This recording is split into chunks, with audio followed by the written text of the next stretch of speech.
أستغفر الله ربي من كل ذنب وأتوب إليه. أستغفر الله ربي من كل ذنب وأتوب إليه.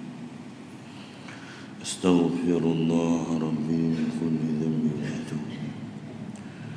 لا حول ولا قوة إلا بالله العلي العظيم. لا حول ولا قوة إلا بالله العلي العظيم. لا حول ولا قوة إلا بالله العلي العظيم. السلام عليكم ورحمة الله وبركاته. الحمد لله رب العالمين وبه نستعين، والصلاة والسلام على أشرف الأنبياء والمرسلين وعلى آله وصحبه أجمعين ومن سار على هديه وإرشاده إلى يوم الدين. قال رب اشرح لي صدري ويسر لي أمري واحلل عقدة من لساني يفقهوا قولي. InsyaAllah kita sama-sama bersalawat ke atas junjungan besar Nabi Muhammad sallallahu alaihi wasallam. Sallallahu Rabbuna ala nuril mubin Ahmad al-Mustafa Sayyidil Mursalin. Sallallahu Rabbuna ala nuril mubin Ahmad al-Mustafa Sayyidil Mursalin. Sallallahu Rabbuna ala nuril mubin Ahmad al-Mustafa Sayyidil Mursalin. Sallallahu Rabbuna ala nuril mubin Ahmad al-Mustafa Sayyidil Mursalin. Alhamdulillah hamdan kathiran tayyiban mubarakan fihi Rabbi yasir wa a'in ya karim waftah bil haqqi wa antal fattahul alim. يا فتاح يا عليم افتح علينا فتحا مجيبا. يا فتاح يا عليم افتح علينا فتحا قريبا. يا فتاح يا عليم افتح علينا فتحا مبينا. يا فتاح يا عليم افتح علينا فتحا منيبا. الحمد لله الواحد الجواد الواحد القهار الواحد الحنان والمنان الذي قد بعث محمدا خاتم أنبيائه صلى الله عليه وسلم برسالته خير أمة أخرجت للناس تأمرون بالمعروف وتنهون عن المنكر وتؤمنون بالله واليوم الآخر. اللهم بشرنا بإحسانك في الدنيا رؤيا سيدنا محمد صلى الله عليه وسلم، ووفر لنا بجودك يوم القيامة لقيا سيدنا محمد صلى الله عليه وسلم، وارزقنا بعفوك يوم النشور شفاعات سيدنا محمد صلى الله عليه وسلم. اللهم اجعلنا من الجنة بفضلك وكرامك يا أرحم الراحمين. آمين آمين يا رب العالمين. أما بعد, Alhamdulillah, pertama sekali marilah kita sama-sama memanjatkan syukur kehadrat Allah Subhanahu wa taala. Dengan limpah dan izinnya Allah Subhanahu wa taala memilih kita dan meletakkan kita di dalam taman daripada taman syurga. Salawat dan salam ke atas junjungan besar Nabi Muhammad sallallahu alaihi wa alihi wa sahbihi wa baraka wasallam. Terima kasih kepada Tuan Imam Jawatan Kuasa Masjid Al-Jalal wal Kamal, dan mudah-mudahan Allah Subhanahu wa taala merahmati seluruhnya. Allahumma khtim lana bi husnil khatimah. Ya Allah, matikanlah kami ya Allah akhirkanlah kehidupan kami dengan kehidupan yang baik, yaitu dengan kami boleh mendapatkan husnul khatimah. Wala taj'al, dan jangan jadikan kami ya Allah, dan jangan matikan kami ya Allah bisu'il khatimah. Jangan kami ini dimatikan dalam keadaan su'ul khatimah.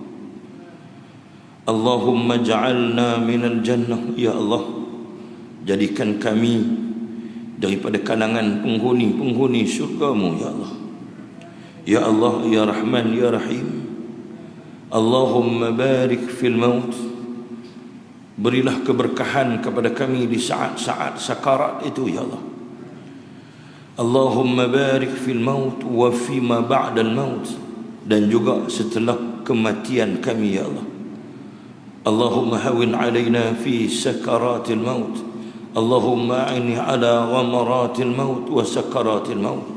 Ya Allah, kami mohon kepadamu ya Allah, supaya diringankan kedahsyatan sakarat, ghamarat ataupun ujian-ujian ketika datangnya sakaratul maut. Mudah-mudahan kami ini diberi bantuan oleh-Mu ya Allah.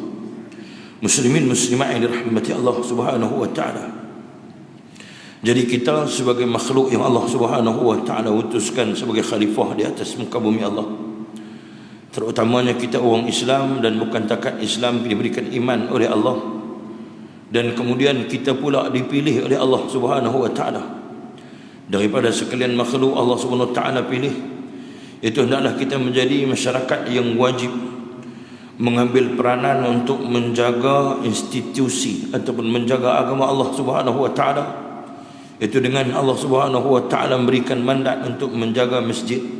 Pada malam ni kita bercakap di dalam masjid ni, kita yang diberikan tugas untuk menjaga masjid dan surau-surau, iaitu institusi masjid dan surau ini adalah benteng serangan, iaitu kita menjadi benteng utama.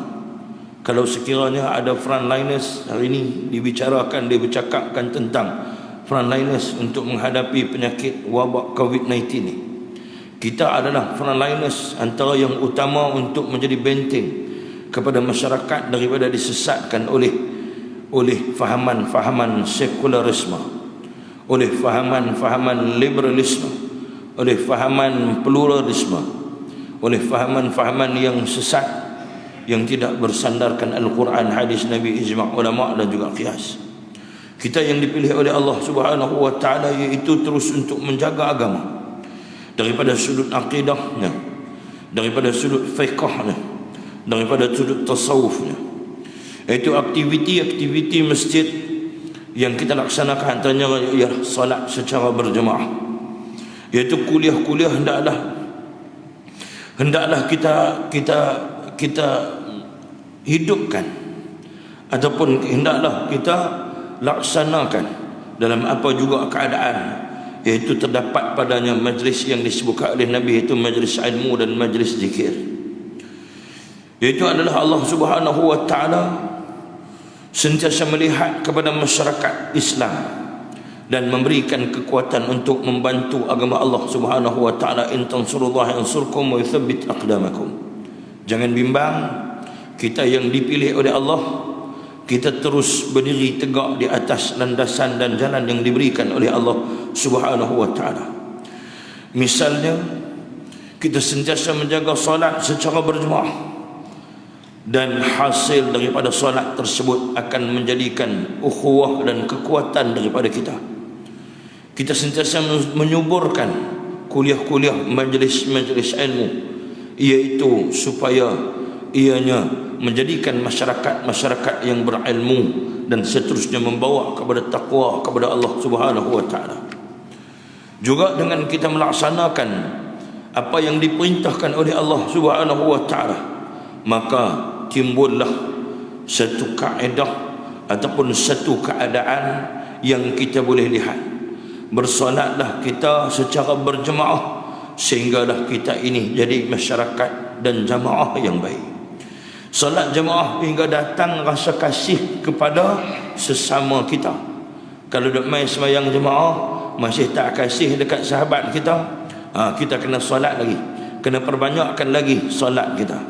Solat secara berjemaah hingga datang kepada kita kekuatan jamaatul muslimin kulluh yang dibina di atas jamaah Islam, seperti mana yang dibawa oleh baginda Rasulullah. Baginda membina masyarakat atau membina para sahabatnya dengan solat secara berjemaah.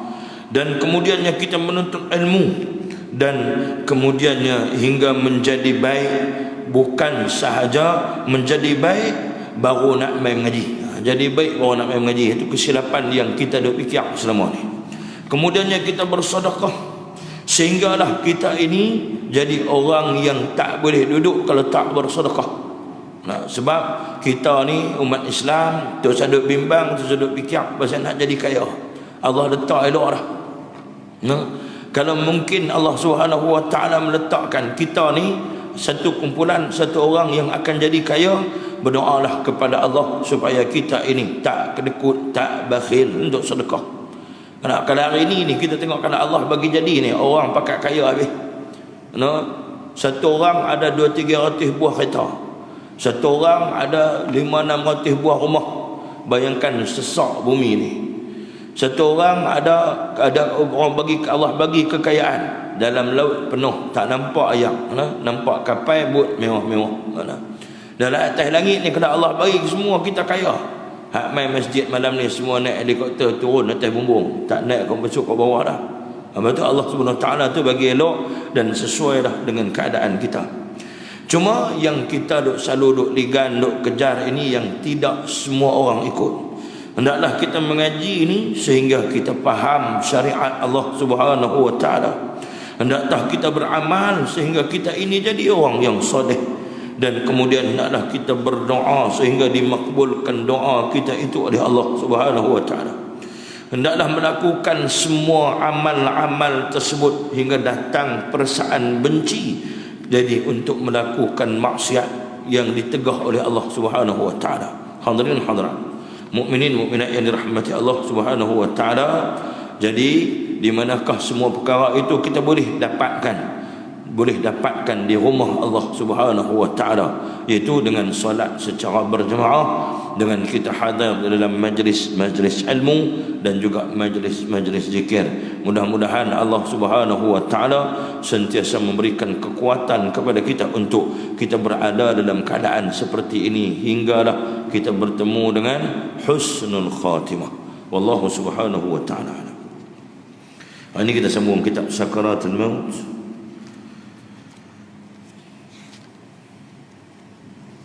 Kita buka muka surat 50, 52, 53. 52 hari itu kita dah baca ayat yang dimasukkan oleh musannif kitab di dalam kitab ini.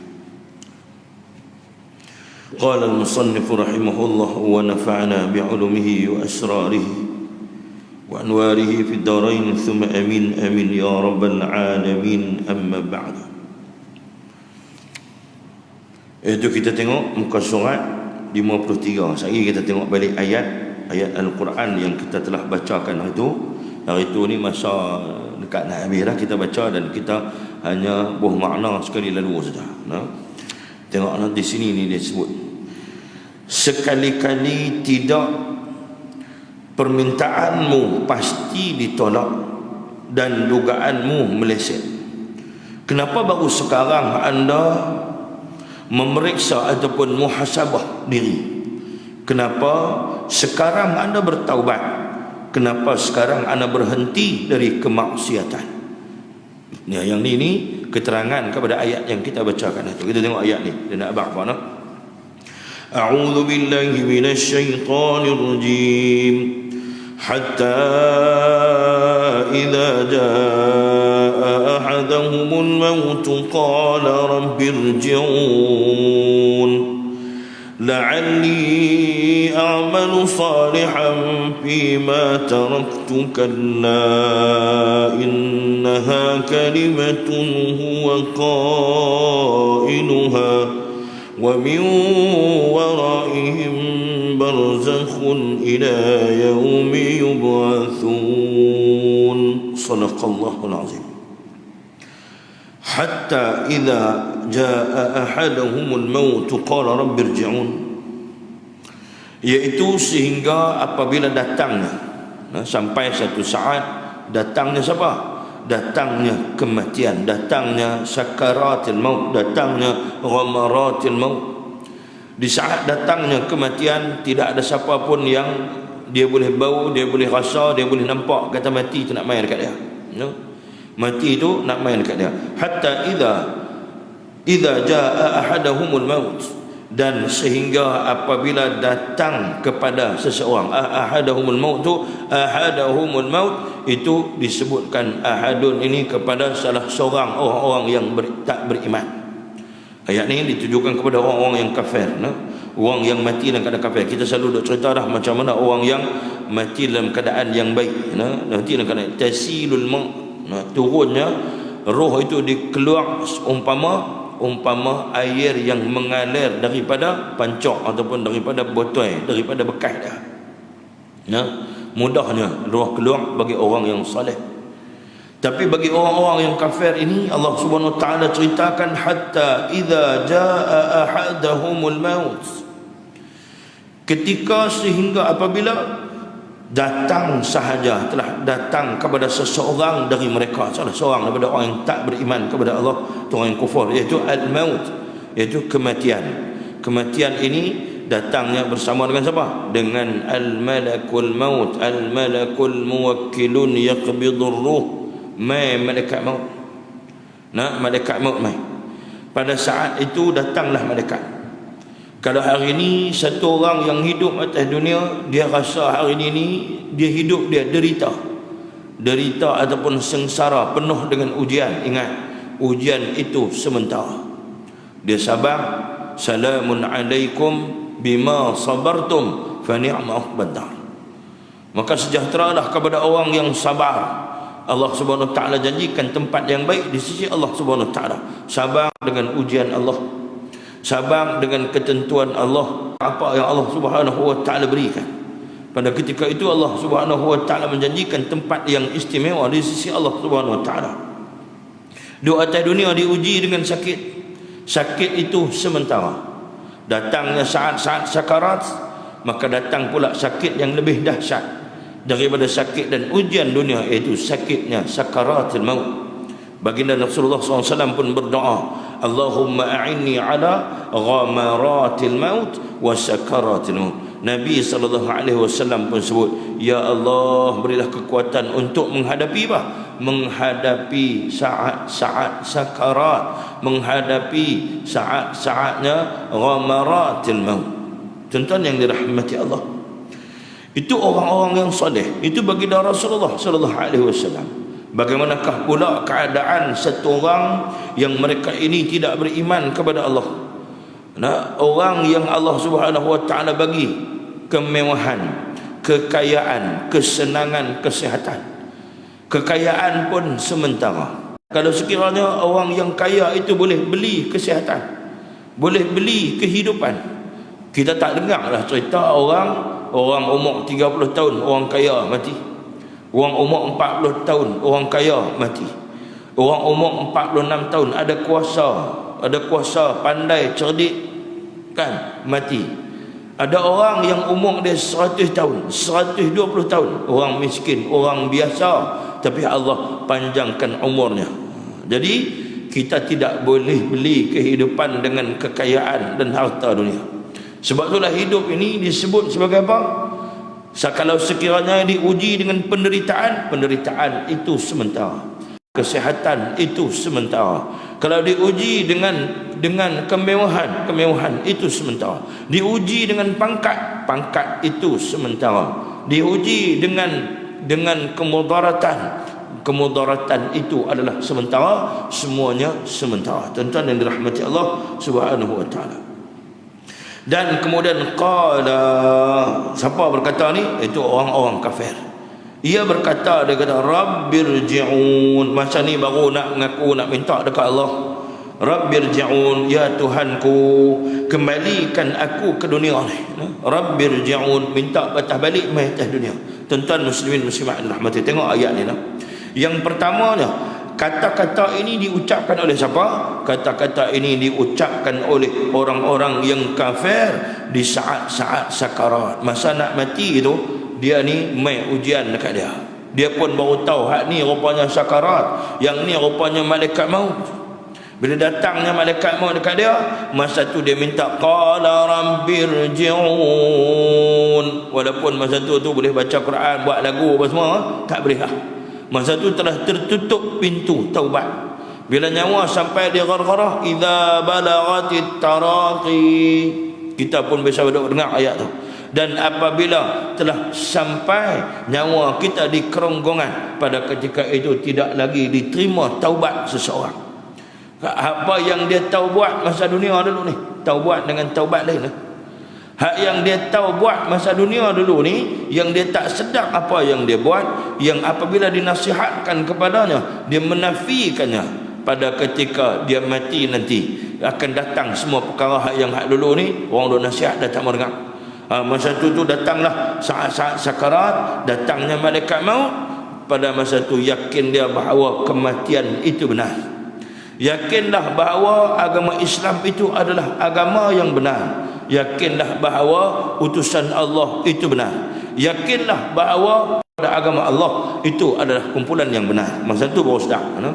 Dan kemudian yang kedua, kata-kata itu tidak boleh didengar oleh orang yang hadir. Masa tu nak mati itu, kata-kata tu siapa pun tak dengar. Adik-beradik ke siapakah, kita ni bila dengar adik-beradik sakit, dan bila dapat nasihat pula pada keluarga, hampa kalau nak mai tengok boleh mai tengok dah, semua pakat kelang kabut. Kita pun pergilah nak ziarah adik-beradik kita, pak menakan kita yang dalam keadaan saat-saat sakarat. Bila pergi pakat duk keliling dia, dia sahaja yang mengalaminya. Dia sahaja yang sedang mengalaminya. Dia sahaja yang boleh melihat apa yang ada di kelilingnya. Allah Subhanahu wa taala membukakan penglihatan dia. Penglihatan dia bukan takat boleh tengok yang ada di keliling, bahkan penglihatannya Allah Subhanahu wa taala bukakan lebih luas. Sebab dia nak masuk ke suatu alam yang tidak pernah disangka-sangka olehnya. Kita semua tak sangka. Ni lah ni duduklah ni, kita tak tahu siapa pagi esok yang akan masuk ke alam tersebut. Siapa minggu depan yang akan masuk ke alam tersebut.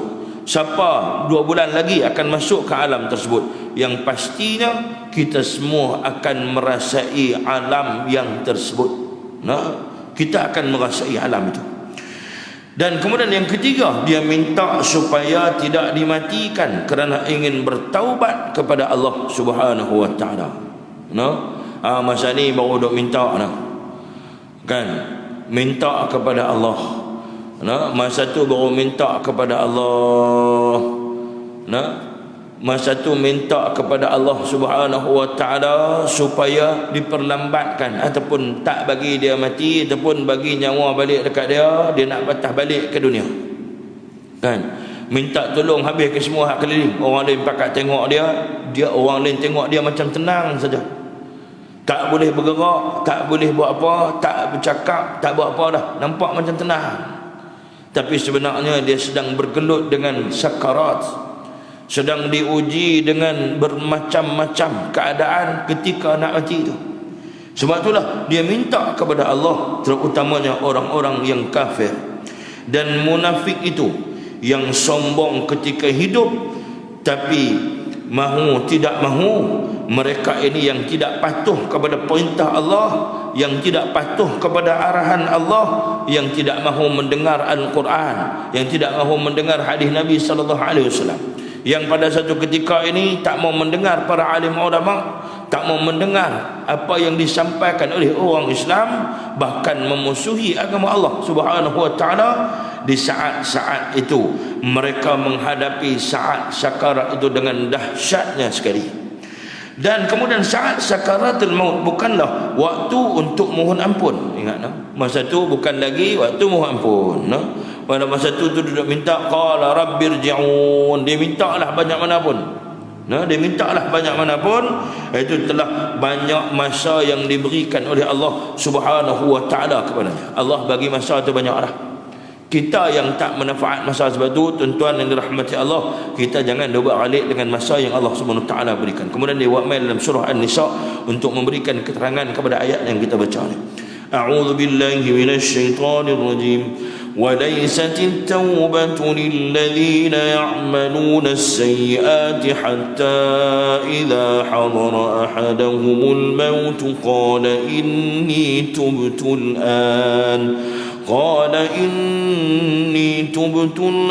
ولا الذين يموتون وهم كفار أولئك أعتدنا لهم عذابا أليما.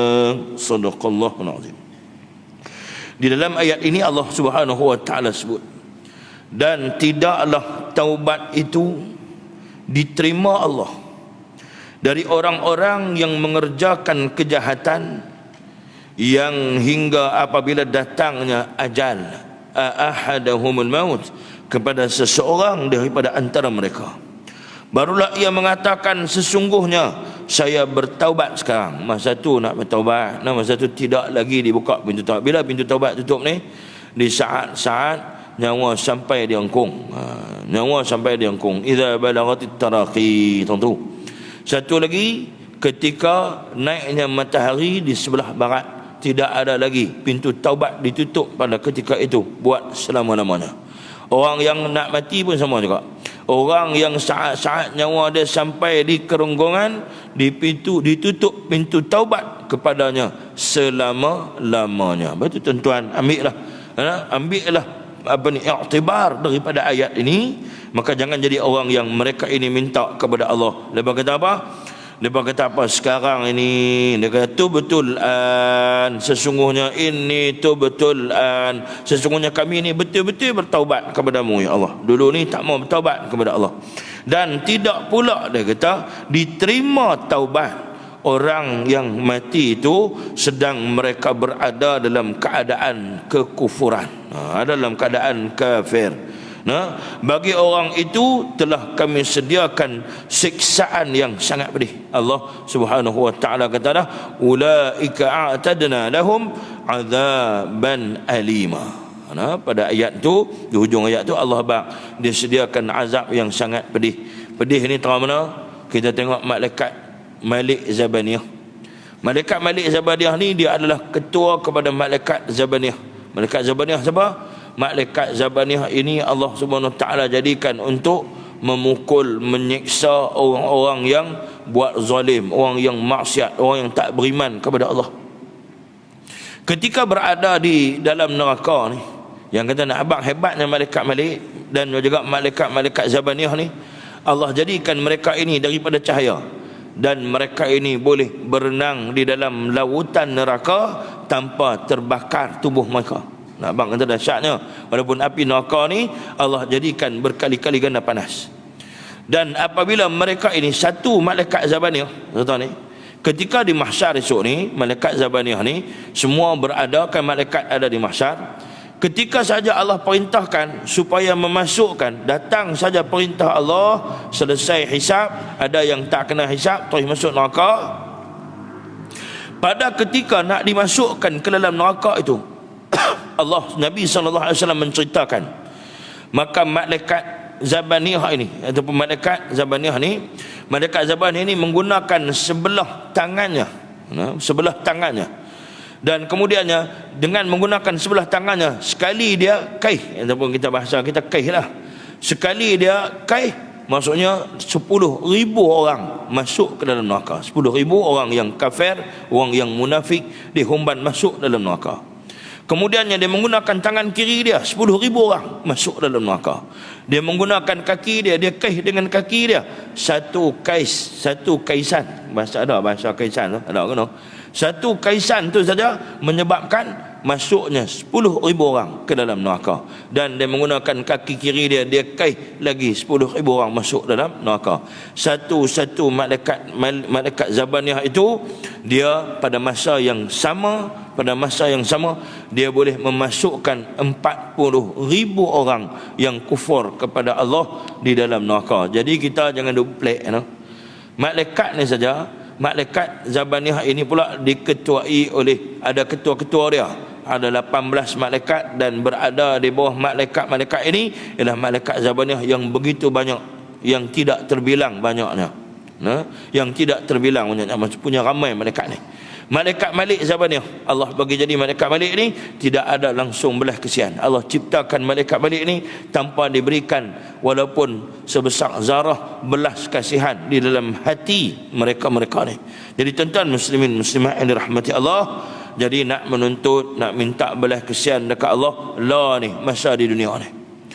Waktu inilah waktu yang terbaik, saat yang paling baik untuk kita mohon kepada Allah Subhanahu wa taala supaya diberikan belas kasihan, dibantu kita, dikasihani kita, dan kita minta supaya kita dijadikan kepada kalangan hamba-hamba yang sentiasa taat kepada Allah Subhanahu wa taala. Hadirin hadirat, mukminin mukminat yang dirahmati oleh Allah Subhanahu wa taala.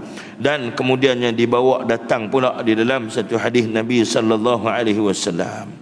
Selalu kita dok baca hadis tentang la nazalal malaikatu minas samai bidul wujuh, turunnya malaikat-malaikat yang berwajah putih, kemudiannya dia duduk di sisi kita, dan kemudiannya datang malaikat maut cabut nyawa orang-orang yang baik yang soleh, dan maka keluarlah roh itu, keluar dalam keadaan disebutkan ya ayyatuhan nafsul mutmainnah irji'i ila rabbiki radiyatan mardiyah.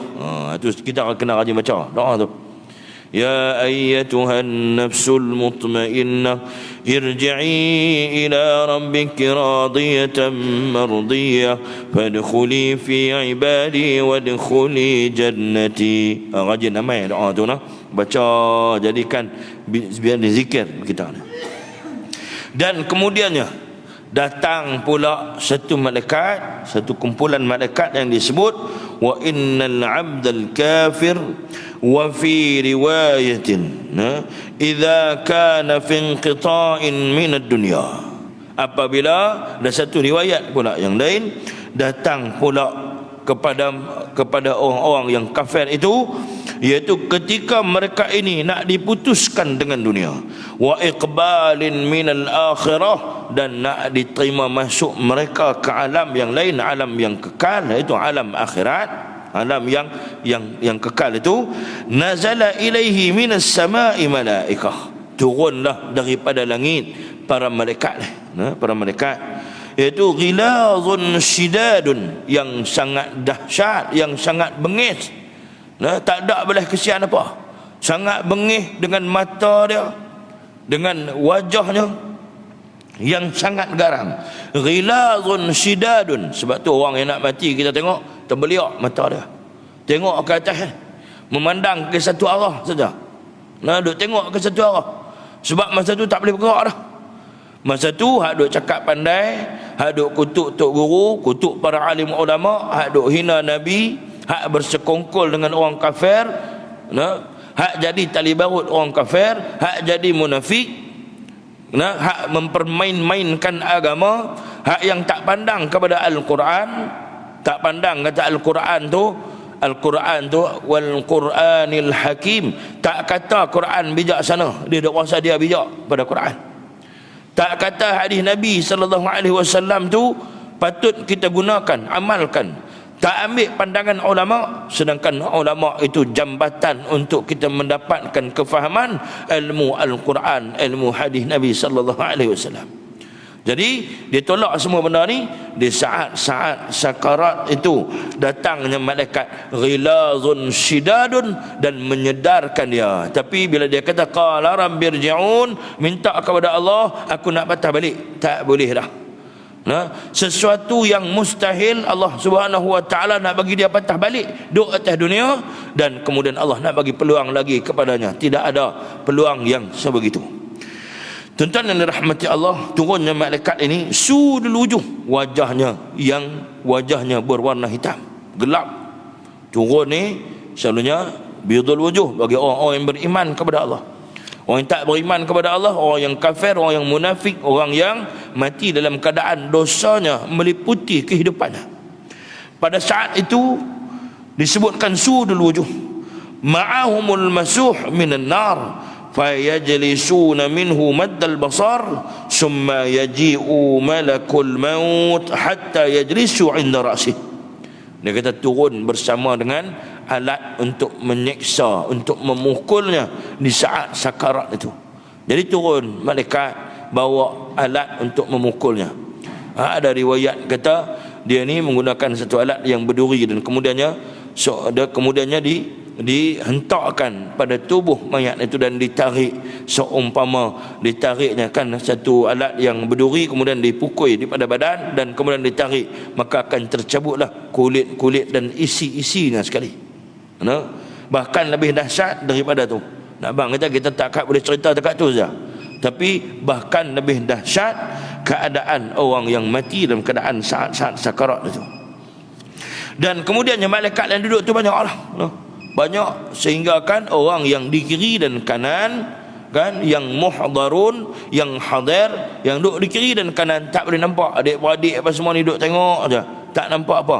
Pada masa tu dia sangat memerlukan bantuan, sangat memerlukan bantuan. Beruntunglah orang-orang yang soleh, beruntunglah orang-orang yang menjadikan anak-anaknya anak yang soleh, beruntunglah orang-orang yang menjadikan anaknya anak-anak yang anak akhirat. Tuan-tuan yang dirahmati Allah, saya bagi contoh senang ya. Kita dulu ni mengaji daripada tadika naik sekolah rendah sampailah sekolah menengah, masuk universiti, kemudian kerja dan sebagainya. Setiap lapisan tu ada bahan bacaan yang kita baca. Dulu sekolah rendah ada bacaan dia.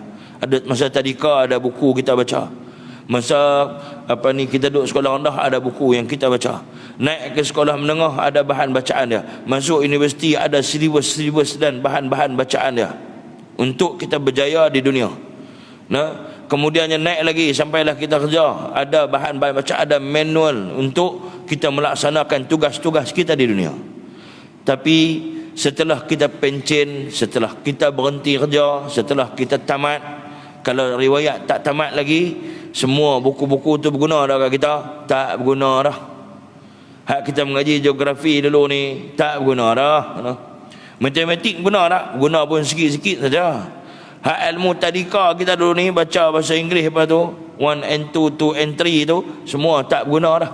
Tapi Al-Quran sepanjang-panjang hidup kita, Al-Quran yang kita duk buat tak tahu dekat dia, Al-Quran yang kita tak pegang dia, Al-Quran yang kita tak jadikan sahabat sebagai sahabat kita, Al-Quran itu sampai kita umur pencen, sampai kita nak mati, Al-Quran itu sangat berguna dan sangat penting kepada kita. Jadi tuan-tuan, kita boleh muhasabah.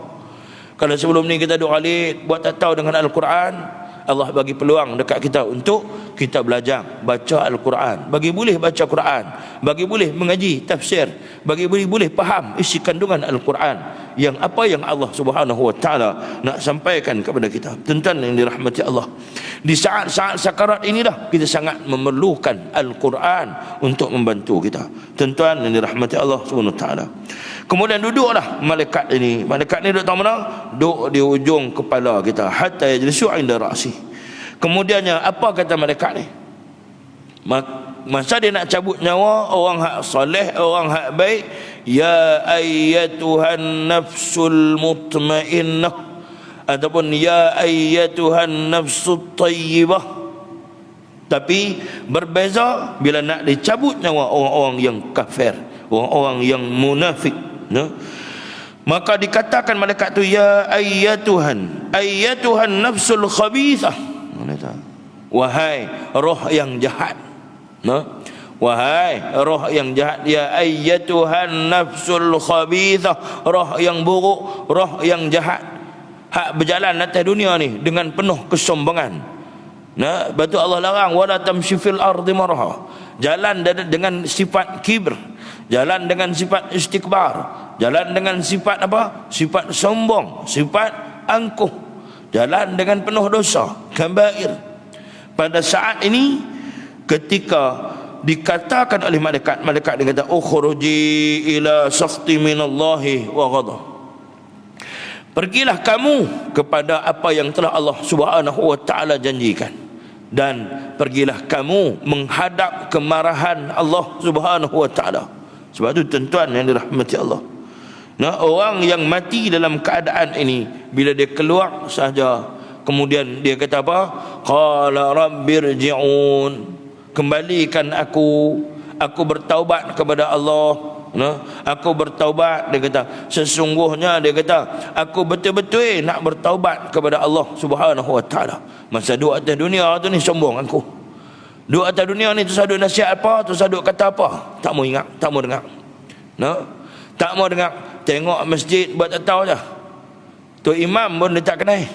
Pengurusi masjid pun tak kenal. Masa hidup ni, masa hidup. Tapi tuan-tuan perasan tak, kalau mati pukul 4 pagi dia cari nombor telefon tok imam, jumpa. Telefon tok imam jumpa pukul 4 pagi. Assalamualaikum, ni tok imam ni siapa dia ni? Tok imam tanya lah, saya ni ada duduk biasa jumpa tok imam, saya tak bisa jumpa pun. Mohong. Telefon pengurusi masjid, tuan pengurusi, ni saya ni duduk taman atas, saya duduk lorong sekian-sekian, kampung sekian-sekian. Pengurusi kata yang mana? Allah, dia kata selalu saya duduk lalu nampak. Dia nampak, tapi dia tak mai cari, tak pernah mai, tak pernah kenal. Tapi bila mati jumpa cari. Bila mati jumpa cari pasal apa? Nak tolong selesai mayat dia. Nak tolong selesai mayat ahli keluarganya. Sebab tu tuan-tuan, ulama letak ni elok dah. Cuma kita ni tak beragama. Kalau dulu orang hak tak main masjid, orang yang fasik, kaki maksiat, fasik, fajir, fujur. Orang yang munafik, tak main masjid, apa pun tak buat, tak tahu kat masjid, tak kenal, orang tak kenal dia, tak pernah jejak kaki ke masjid. Bila mati ni disemayang mayat dia, diselesaikan, tapi ditanam di hujung-hujung tu. Ditanam di hujung-hujung tu supaya apa? Bagi pengajaran supaya orang hak hidup ni jadi takut. Tapi hari ni tak boleh. Hari ni kalau buat lagu tu ulama, tok guru ni buat elok, maknanya nak bagi pengajaran, nak bagi nasihat. Supaya apa? Supaya taklah sombong sangat hidup atas dunia ni. Supaya apa? Dia ada sedar diri dia tu siapa. Esok dia mati ni, kereta besar, kereta mewah yang dia beli tu, Velfire, dia tak naik, dia naik high ace putih tu lah. Kan? Velfire. Dulu kalau driver dia tu hebat, driver dia baju keras tu, driver, kan? Baju driver keras, baju keras tu. Tapi bila mati esok ni, driver dia siapa? Ada bawa van ambulans tu lah. Ada bawa tu, yang tu driver tu lah. Driver juga yang menakutkan bagi orang lain. Pasal apa? Jumpa geng lebay putih, kan, memang takut lah. Ni geng driver ambulans ke? Jumpa tok imam, ni geng mayang-mayang. Jumpa apa ni ustaz-ustaz ni, ni geng puak baca talqin. Puak duk gempang orang. Masa atas dunia ni macam-macam lepas kutuk. Tapi di saat-saat sakarat, jangan jadikan kita ni orang yang beriman kepada Allah, kematian kita sama dengan orang yang tak beriman kepada Allah. Beringat, jangan jadikan kita ni yang Allah bagi peluang, yang Allah bagi masa, yang Allah bagi dekat kita kedudukan hari ini ni, beramallah dengan amal-amal yang baik. All out kita buat kerja untuk Islam, ikhlas seikhlas mungkin. Macam saya kata awal tadi ni, buat ibadat ni sehingga kita takut, sehingga kita benci kepada maksiat. Buat ibadat sehingga benci kepada maksiat. Memperjuangkan agama Allah, bukan takat main sembahyang jemaah, baca Quran, buat ibadat di rumah. Memperjuangkan agama Allah ini dalam keseluruhannya, masuk Islam seluruhnya. Orang hina Nabi, kita orang yang bangkit kemudiannya menyuarakan bahawa kita adalah orang yang sayang Nabi. Ini dah kadang-kadang tang ni kita tengok lemahnya kita. Kita ni hari ni masih lagi ada kekuatan di bumi Malaysia ni terutamanya. Kita tengok macam mana berlaku di Filipina. Beramai-ramai jutaan manusia, jutaan orang Islam tukar agama, masuk agama Kristian satu ketika dulu. Jadi kita bimbang hak ni akan berlaku di dalam negara kita. Sehingga kalau sekiranya kita tak ambil berat, kita dah ingat perjuangan ni takat habis takat kita. Jadi saya nak pesan dekat tuan-tuan dan juga diri saya sendiri, kita ilmu jangan habis takat ni. Balik praktis buat di rumah kita. Buat di rumah kita. Antara tanda-tandanya bila kita buat di rumah, akan ada respon daripada anak dan isteri kita. Kita balik di rumah, kalau sebelum ni rumah kita tu 24 jam dihiasi dengan artis-artis, sagi artis ni, sagi artis nu, sat lagi lagu ni, sat lagi lagu nu. Kita ubah suasana rumah kita. Kita ubah suasana rumah kita dengan keadaan tuan-tuan yang tuan-tuan boleh buat. Nah, pastikan rumah kita itu dihiasi pada paginya dengan bacaan Al-Quran. Hiasi rumah kita dengan zikir, subhanallah walhamdulillah wa la ilaha illallah, Allahu akbar.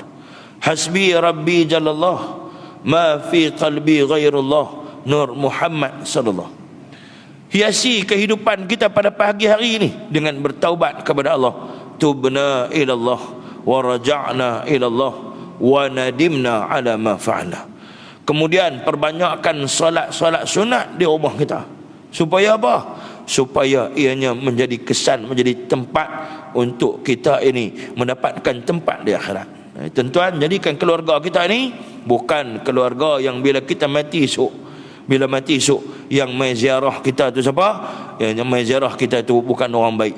Tapi biarlah ketika saat kematian kita itu, yang datang ziarah kita, yang datang solatkan jenazah kita itu daripada kalangan orang-orang yang soleh, orang yang baik-baik. Itu amal yang kita buat ketika dunia, kita akan dapat di saat-saat akan terputusnya kita dengan dunia. Tuan-tuan, muslimin muslimat, mukminin mukminat yang dirahmati Allah Subhanahu wa taala. Dan kita sambung sikit. Lantas dia kata, di manakah? Dia kata, anda sebelum malam ini, ya Allah rahmatilah kami. Jadi sebelum kita mati itu, tak mana kita? Dia kata. Nah, Imam Az-Zahabi dalam kitabnya, Imam Zahabi ni siapa dia? Imam Zahabi ni terkenal dengan pengarang satu kitab, nama dia kitab Siyar A'lamin Nubala. Imam Zahabi ini adalah dilahirkan pada tahun 637 Hijrah di Turkmenistan.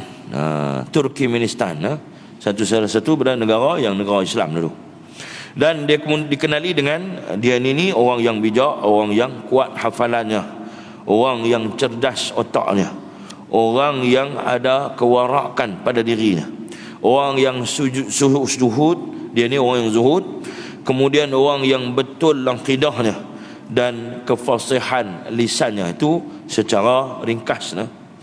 Dan kemudiannya dia ni menuntut sejak kecil lagi, menuntut ilmu. Kita ni menuntut ilmu sejak besar.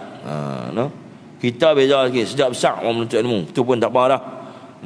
Dia menuntut ilmu kecil-kecil, dia menuntut ilmu dah. Sampailah pada umur dia 18 tahun, dia tumpu kepada ilmu Al-Quran dan juga ilmu hadis.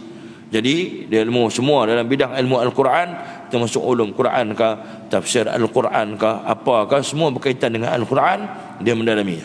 Begitu dengan ilmu hadis, mustalah hadis, berkaitan dengan ilmu-ilmu hadis ni, ilmu matan hadis sebagainya, takhrij hadis, semua dia mengaji, dia kuasai bidang tersebut.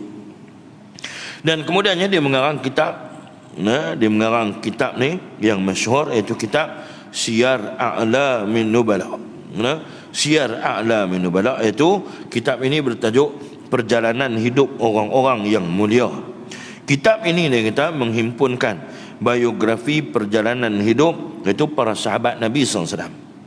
Yang kedua tabi'in, tabi'in, para ulama dan seterusnya, orang-orang yang lain, orang-orang yang beri sumbangan kepada Islam dalam kitab Siyar A'lamin Nubala. Pasal apa saya sebut kitab ni? Dalam kitab ni lah diceritakan tentang kisah ni Al-Hasan ni, Al-Hasan bin Ali bin Abi Talib. Tuan-tuan balik lah ni kita duk banyak masa, ambil masa sikit berapa, pergi cari kitab ni, ada dah terjemahan dia dalam bahasa Melayu. Saya cek tu ada, cuma tak tahu tang mana ada jual. Jadi tuan-tuan boleh cek tengok, boleh beli kitab Siyar A'lamin Nubala ni, dan dikarang oleh Imam Az-Zahabi. Jadi boleh balik, boleh baca, barulah kita boleh tahu. Ada lagi kitab-kitab yang lain, tapi ni yang terang, ada Qasasul Anbiya, ada, kita boleh ambil. Dan kita boleh ambil kisah-kisah sirah-sirah ini untuk memperkuatkan akidah kita, memperkuatkan pegangan kita. Tuan-tuan yang dirahmati Allah, Al-Hasan bin Al-Hasan Ali bin Abi Talib radhiyallahu anhu, iaitu meninggal dalam usia muda lagi, muda lagi, cucu cicit Rasulullah ni. Kemudian dia kata orang-orang yang membawanya ke perkuburan, dibawa dia ni ke kubur. Kita pun tahu dah bila mati ni akan bawa kita ke kubur. Ittabi'ul mayyit salasatun, akan ikut kita apa dia? Ahluhu wa maluhu wa amaluhu. Fa dhahaba asnani, balik dua benda, tinggal satu benda, yang qawahidan. Yang balik apa dia? Ahli keluarga balik, adik beradik balik, harta kita balik. Tapi yang tinggal daripada, yang tinggal hanyalah amalan-amalan kita. Nah, wa yabqa wahidan, kita muhasabah, tanya diri kita lah ni. Lah ni tuan-tuan, amalan kita banyak mana kita nak bawa menuju kepada Allah? Amalan kita, nah, sedekah kita, salat kita, puasa kita, ilmu kita. Ilmu hak yang kita carilah ni atas dunia ni. Kalau dia cari ilmu dunia banyak, ilmu itulah yang akan dibawa masuk dalam kubur lah.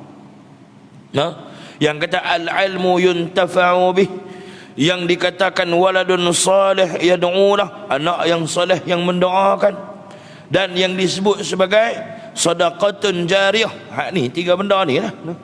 Yang kata hak ni yang nak bawa, yang nak bantu kita, yang nak tolong kita, yang nak bersama dengan kita esok ni, bukan kawan rakan kita di dunia. Tapi bukan bermaksud kita tak usah kawan. Segi saya cerita lagi, seterang lah. Nah, itu ayat Al-Quran dan hadis-hadis Nabi SAW. Macam mana, kumpulan macam mana kita kena kawan, kumpulan macam mana kita kena duduk. Tuan-tuan yang dirahmati Allah Subhanahu Wa Taala.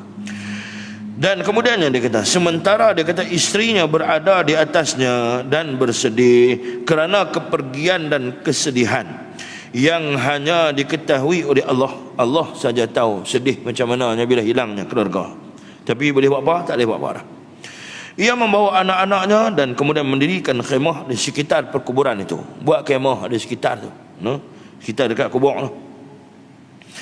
Ia kemudian bersumpah kepada Allah bahawa ia berserta anak-anaknya akan menangis selama setahun penuh.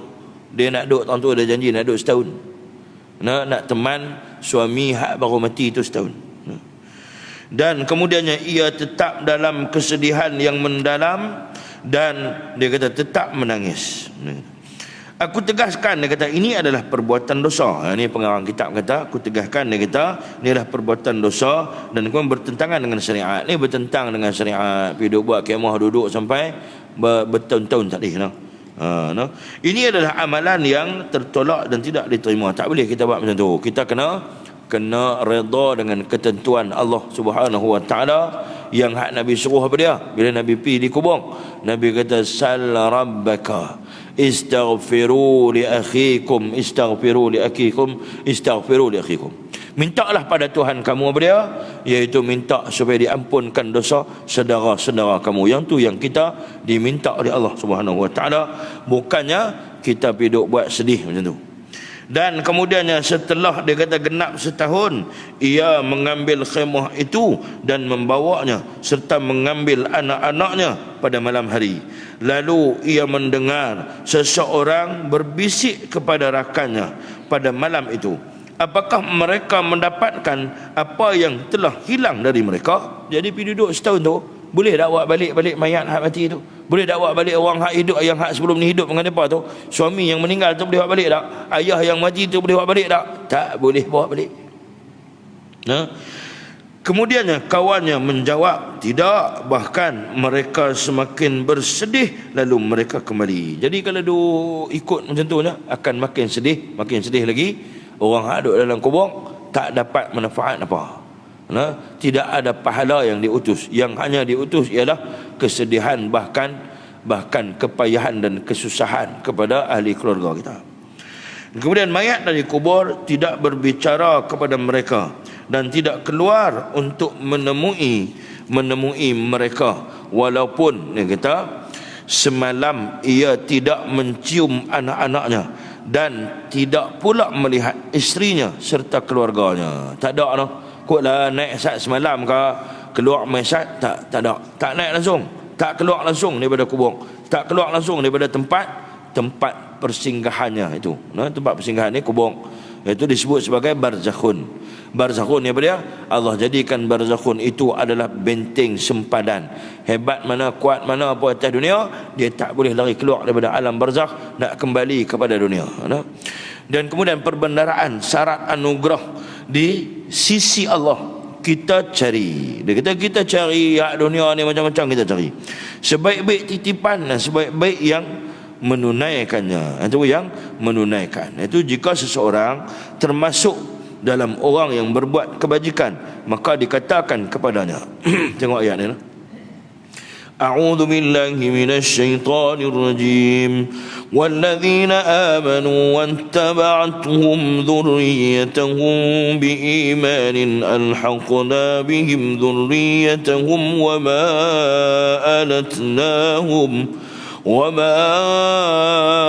ألتناهم من عملهم من شيء كل امرئ بما كسب رهين. Sadaqallahul Azim. Surah Tur ayat 21. Itu di dalam ayat ini Allah Subhanahu wa taala menerangkan.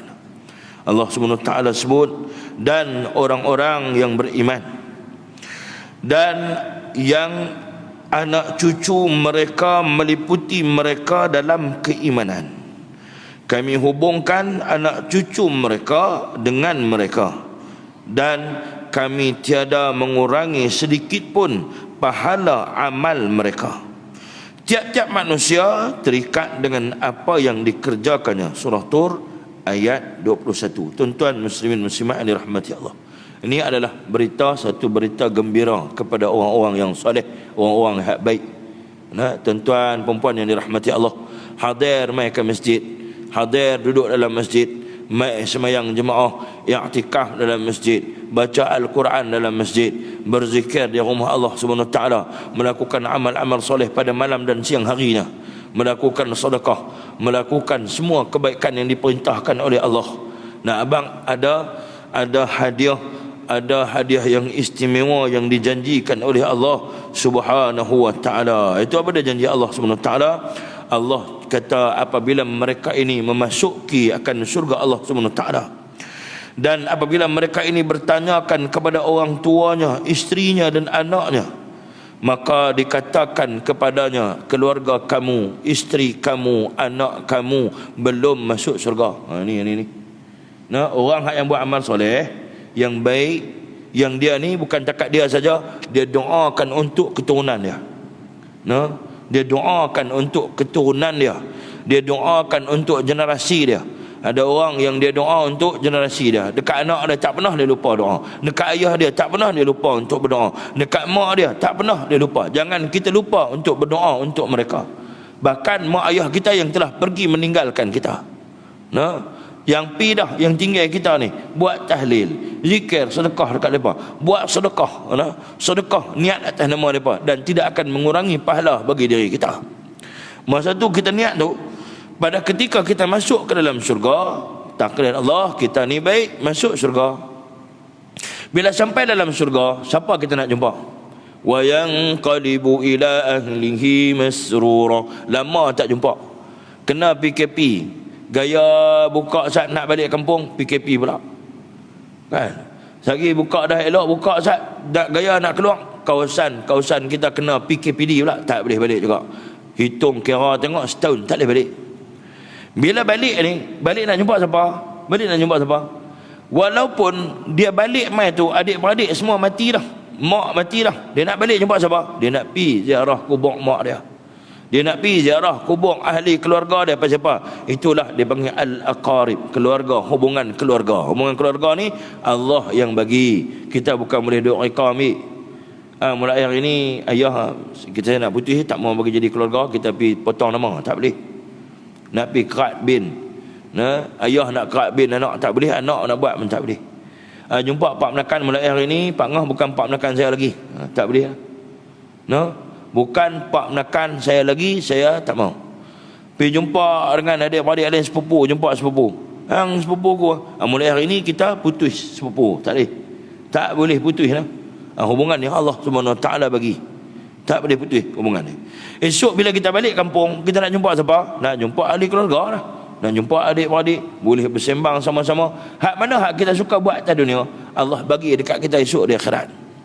Kalau kita balik lah ni, yang boleh balik kampung, balik berapa? Balik dia relax kat dah. Hak ada penyakit, kata tak boleh makan banyak pun, dia balik jumpa dia seronok berapa? Balik kita boleh makan-makan kot, boleh berhimpun keluarga, boleh semayang jemaah. Hak yang Islamik, cara Islamik dah, semayang jemaah apa semua. Hak jenis karaoke kita boleh kot, nama tak karaoke sama-sama. Hak tu hak cara karaoke kan, lama tak kena ayat ketum dengan hang hak yang geng ketum lah. Lepas kata yang terbaru pula ni buat apa, ketum float pula, macam-macam. Ketum pelut pula dah. Orang kata nak ubat COVID mampu dah. Jenis kaki mereka ni. Tuan-tuan yang dirahmati Allah. Bila balik apa dia? Kita ni lah jadi Tok Wan. Tunggu cucu balik. Lama tak balik. Setahun dah cucu tak balik. Setahun ni cucu ni belin dah. Balik-balik mai dia tengok siapa dia ni. Kan? Tok Wan dia tak panggil Tok Wan lah. Dia panggil pakcik. Ataupun dia panggil apa ke macam-macam lah. Tok Wan tak kenal. Balik mai. Apa dia? Buat makan, minum, duduk sekali. Satu yang kita nak buat. Macam tu lah esok ni masuk surga. Sampai di surga ni dia cari siapa? Dia tak boleh cari JKK kampung dia. Nak pipi tanya sikit malaikat, JKK kampung saya lu ada duduk sekali ke? Tak. Dia cari siapa? Cari mak ayah dia. Cari adik-beradik dia. Ini fitrah kita ni. Fitrah kita cari siapa? Cari mak, cari ayah, cari abang, cari adik, cari isteri. Walaupun dulu duk kena beletak banyak dengan isteri tu, dia cari di akhirat. Dia kata dulu ni duk kena beletak banyak lah, dah kot di syurga berlain kot. Memang berlain lah. Dia tak beletak lah di sana esok ni. Jumpa isteri, tanya mana anak kita? Anak tak masuk syurga lagi. Kemudian apa istimewanya orang yang kuat buat ibadat kepada Allah semata-mata cari redha Allah? Hak yang dia buat ibadat tu sampai kasih kepada ibadat. Buat ibadat sampai kasih buat ibadat ni sampai kasih kepada Allah. Buat ibadat ni sehingga benci kepada maksiat. Orang-orang ni apa keberuntungan dia? Apa untung dia? Untung dia bila dia masuk surga, maka berkatalah dia kepada Allah. Dia boleh bercakap dengan Allah. Dia kata, ya Allah, ya Tuhanku, aku telah beramal untukku dan kemudiannya untuk mereka. Aku buat amalan dulu ni, aku niat untuk diriku dan untuk mereka. Ya Allah, aku sedekah ni untuk sedekah aku dan sedekah untuk mak aku, ayah aku dan juga anak-anak aku, ahli keluarga aku. Pada ketika tu dia kata, maka dia kata permohonannya dimakbulkan Allah, disuruhlah mereka orang tua, isteri, anak untuk bergabung dengan dia. Jadi riwayat Abdullah bin Abbas, sahabat Nabi SAW ataupun sepupu Nabi SAW, meriwayatkan hadis ni. Tu ayat tu lah yang kita dah baca selalu. Wa yanqalibu ila ahlihi masrura, maka dikembalikan ahli keluarganya kepadanya dalam keadaan yang sangat menggembirakan. Sonok tuan-tuan abang boleh berjumpa nah. Tuan-tuan muslimin muslimat dirahmati Allah, inilah kurnia Allah terhadap anak cucu orang yang beriman dan berkat amal bapa-bapa mereka, tok wan mereka. Jadi tok wan yang buat amalan, jangan duk tok wan duk buat kelang kabut lagi dengan TikTok. Tok wan pun kalut dengan TikTok lah, tahu TikTok lah. Allah, tuan-tuan perempuan yang dirahmati Allah, tengoklah anak cucu kita. Betul bila Nabi kata, aku melihat di dalam neraka itu ramai daripada kalangan nisa, wanita-wanita. Ramai wanita-wanita aku tengok dalam neraka, Nabi kata. Betul tak Nabi kata ni? Sungguh hari ni tuan-tuan tengok orang yang paling banyak buat TikTok ke tik dua tu lah. TikTok tu hak buat yang ada dia punya program tu. Hak ramai siapa? Anak-anak orang Islam kita. Pakai tudung kemudian lompat bagi beringgut habis badan dia. Kawan hak di rumah ni habis duduk tak terah dah. Berdiri tak kena, tidur tak kena ni kawan hak di rumah ni. Dia buka handphone ni. Kecil besar tua muda jadi tak ketahuan duk tengok TikTok ni. Ujian kita. Kita kena parti, kena didik anak-anak kita, ahli keluarga kita, terutama hak geng-geng perempuan ni. Ni kuih banyak ni. Kuih serabut, kuih banyak. Sebab tu nasihat kematian ini sangat hebat. Kan? Sebenarnya nasihat kematian ini adalah nasihat yang terbesar, terbaik. Menasihat tentang kematian ini adalah satu nasihat yang besar, yang baik, yang kita kena selalu nasihatkan orang. Semayang tak jaga ni, tak takut mati kah? Kena kata gitu. Tak takut mati kah? Ni tak tutup aurat ni, tak takut kah mati? Kan? Tak takut mati kah? Ni tak mau buat hak yang Allah Subhanahu Wa Taala suruh, duk buat maksiat, duk buat hak yang Allah larang ni, tak takut mati kah? Itu nasihat. Dia nasihat yang besar, yang paling besar. Jadi kita gunakan nasihat ini untuk jadikan anak-anak cucu adik keluarga kita ni orang yang baik. Dan Allah Subhanahu dan Nabi SAW sebut lagi, sesungguhnya Allah nescaya mengangkat darjat seorang hamba, lalu ia bertanya, ya Tuhanku, bagaimana aku memperoleh darjat ini? Dia heran macam mana dia boleh darjat ini. Dia kata, Allah menjawab, kamu memperoleh darjat ini disebabkan doa anak kamu. Lepas tu kita jaga no. Jadi anak doa kat ayah kita, doa kat mak kita, Allah angkat darjat ayah kita, mak kita dalam kubur. Tak percaya balik buat.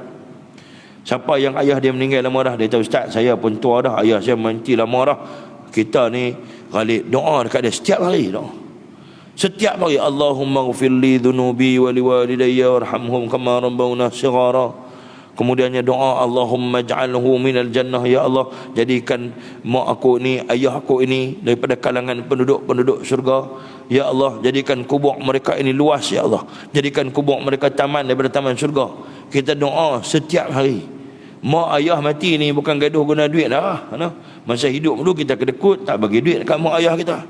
Bila ayah mak kita mati, kita kedekut nak hantar doa kat dia. Jadi kita anak yang macam mana?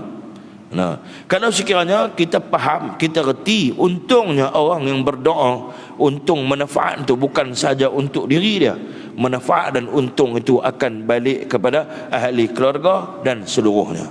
Jadi kalau tiap-tiap keluarga, tiap-tiap orang buat benda yang sama, maka Allah SWT akan berikan darjat yang tinggi. Kita semua bakat-bakat dapat darjat tinggi.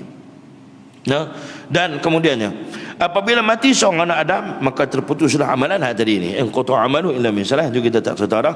Jadi macam tu. Dan kemudiannya apabila kita berada di sana esok ni, pakat bercakap di dalam syurga esok ni, jumpa kawan-kawan akan macam mana hang jumpa ada ahli keluarga hang semua, jumpa alhamdulillah. Cuma aku ni adik aku kecil yang seorang ni terlepas. Doa-doa minta dekat Allah, Allah bagi lepas. Sebab tu kita ni yang kata hubungan silaturahim ni kena jaga. Kan? Tengok-tengok ada juga daripada kalangan sahabat-sahabat, kawan-kawan. Duk tengok Tok Imam parti, tengok dia ni rajin nak main jemaah. Tanya, ya Allah, hak tak main boleh tanya tak? Tak boleh tanya. Kita hak tak main, kita tak tanya apa kenal benda. Ni macam saya dengan tuan-tuan ni. Hak duduk depan, hak selalu duduk tengok muka. Kalau tak ada dah, kalau tak ada lama banyak kali dah, saya tanya. Kan? Ini Tok Imam Mangkamal ni depan saya ni, dan sahabat-sahabat yang lain-lain ni ada. Kalau saya tak tengok, saya tanya. Cuma tuan-tuan tak tahu, mungkin tuan-tuan tak tahu, saya tanya orang. Tanya mana pi sahabat kita duduk tang tu, tang ni tak ada. Oh dia kata tak ada dah ustaz. Pi mana? Pi Kuala Lumpur. Aku tak ada mati. Kan? Kita tanya juga. Kan? Kita tanya. Tu kita ni. Esok ni di akhirat esok ni lebih-lebih lagi lah. Layak tanya, lagi layak tanya. Sebab di sana tu bila dah boleh masuk syurga ni layak semuanya. Bila tanya apa? Tanya mana dia itu ni, hak duk semayang dengan saya tu ni, hak yang hak duk tak lipat sejadah tu ni. Dia tak tanya mana dia hak yang duk lipat orang tu ni, duk tabuh orang hantar, dia tak tanya. Tok Imam tak tanya tu. Tok Imam tu tahu dah duk tahu mana. Hak yang kalau tak jumpa lah tu tahu dah duk tahu mana. Dia tanya, dia duk ni, dia duk syurga bawah tu. Masuk syurga tapi duduk bawah sekali. Boleh tak nak jumpa, bawa dia naik, diangkat darjatnya. Itu yang maksud dia esok ni. Diangkat darjatnya sampai kepada darjat sahabat-sahabat dan ahli keluarganya.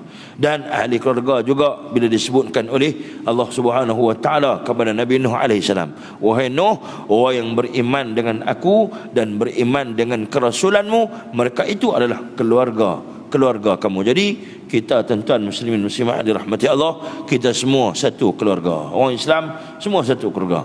Bina kasih sayang, bina jamaah, bina masyarakat yang berilmu daripada kalangan kita. Tuan-tuan, banyakkan amal-amal, amalkan sedekah al-Fatihah, sedekahkan tahlil, banyak-banyakkan amal ini. Nah, mudah-mudahan esok kita bertemu dan boleh bercakap masa esok ni boleh bercakap balik. Ingat tak dulu kita duduk dunia, duduk mengaji di Masjid Pajak Song, ada ustaz nak mengajak lajak kat ke-9 tu ni. Contohnya dia tak ingat dah hari tu ustaz cerita lajak tu, cerita bab ni, rupanya kita jumpa di sini pasal kes ni, pasal kisah ni. Tuan-tuan muslimin muslimat yang dirahmati Allah Subhanahu wa taala. Jadi yang ketiga ni kami ni kata di Abha ataupun nama tempat yang pernah kehilangan 2 orang pemuda dari 2 keluarga Allah Subhanahu wa taala. Habis cakap tu habis cakap tu, nanti kita sambung yang ketiga tu. Dia ada semua 4, ada 5, 6, ada banyak, ada sampai 7, ada 8, 9 lagi, ada banyak lagi. Ada sampai 8, 8 sampai 8. Jadi kita baru baca sampai dekat 3. InsyaAllah nanti kita sambung dari kuliah kita pada masa yang akan datang. Diberikan keizinan oleh Allah Subhanahu Wa Taala. Dan jangan tuan-tuan, jangan lupa sentiasalah kita sentiasa fokus untuk melakukan amal-amal yang soleh, buat amal-amal yang baik, bukan takat untuk diri kita, niatkan. Tak rugi pun niat. Niat kepada keluarga, niat kepada anak kita, niat kepada tok nenek kita, cucu kita. Kita tulis tak apa. Tulis sementara nak ingat, ya Allah, ni niat nak masukkan senarai mereka ni dalam otak kita. InsyaAllah orang yang kita kasih, orang yang kita sayang ini akan bersama-sama kita di jannah Allah Subhanahu Wa Taala. A'udzu billahi minasyaitonir rajim. Bismillahirrahmanirrahim. Allahumma faqihna fid din wa 'allimna bit ta'wil waj'alna min 'ibadikas salihin.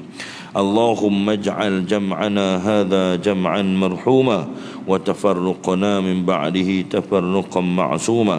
اللهم إنك تعلم أن هذه القلوب قد اجتمعت على محبتك والتقت على طاعتك وتوحدت على دعوتك وتعاهدت على نصرة شريعتك، فوثق اللهم رابطتها وأدم ودها واهدها سبلها واملأ بها بنورك الذي لا يخبو. وصلى الله على سيدنا محمد وعلى آله وصحبه وبارك وسلم والحمد لله رب العالمين. آمين. تقبل الله منكم.